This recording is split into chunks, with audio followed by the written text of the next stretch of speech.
இப்போதான் எனக்கு 1 2 வெள்ளை முடி வருது. ஆனா எனக்கு ரொம்ப அசிங்கமா இருக்கு. அதை எப்படி மறைக்கிறதுன்னு தெரியல. இந்த 1 2 வெள்ளை முடிக்காக நான் டை போட்டேன்னா என்னோட எல்லா முடியுமே வந்து பிரச்சனையாயிடும். ஹேர் ஃபால் அதிகமா ஆகும். அதுக்கப்புறம் முகத்துல வந்து டை போட்டோம்னா மங்கு வரும்னு சொல்றாங்க. நான் என்ன பண்றதுனே தெரியல அப்படின்னு யோசிச்சுட்டு இருந்தீங்கன்னா இந்த வீடியோ உங்களுக்கு தான்.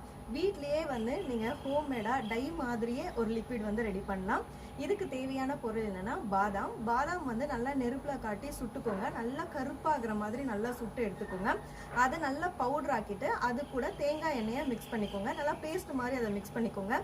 நீங்க தலை சீவனதுக்கு அப்புறம் எங்க அந்த 1 2 வெள்ளை முடி வந்து உங்களுக்கு விசிபிளா தெரியுதோ அந்த இடத்துல இவ பேஸ்ட் மாதிரி ரெடி பண்ணிருக்கோம் இல்லையா, பாதாமோட அந்த கருக வச்ச பவுடரும் தேங்காய் எண்ணெயும் மிக்ஸ் பண்ணி ரெடி பண்ணியிருக்கீங்களா, அதை மட்டும் அப்படியே லைட்டாக அப்ளை பண்ணிக்கோங்க. உங்களுக்கு வந்து அந்த வெள்ளை முடியே தெரியாது, கருப்பாக வந்து மாறிடும். அதை லைட்டாக அப்ளை பண்ணதுக்கப்புறம் ஸோ நீங்கள் டையும் யூஸ் பண்ண தேவையில்ல. இது வந்து ஹோம்மேடாக நீங்கள் வீட்லேயே ரெடி பண்ணுறது தான். இந்த மாதிரி நீங்கள் அப்ளை பண்ணுறதால உங்களுக்கு வந்து ஹேர் க்ரோத் கூட ஆகலாம். ஏன்னா அந்த இடத்துல வந்து நீங்கள் அந்த பாதாம் மட்டும் நீங்கள் அப்ளை பண்ணிகிட்டே இருக்கும் போது உங்களுக்கு ஹேருமே ஹெல்த்தியாக தான் இருக்கும். இந்த டிப்ஸ் வந்து பிடிச்சிருந்தா லைக் பண்ணிவிட்டு இந்த டிப்ஸை ட்ரை பண்ணி பார்த்துட்டு எப்படி இருக்குன்னு கமெண்ட்ஸில் சொல்லுங்கள். இருப்பதை வைத்து இன்பமாக வாழலாம். தேங்க்யூ.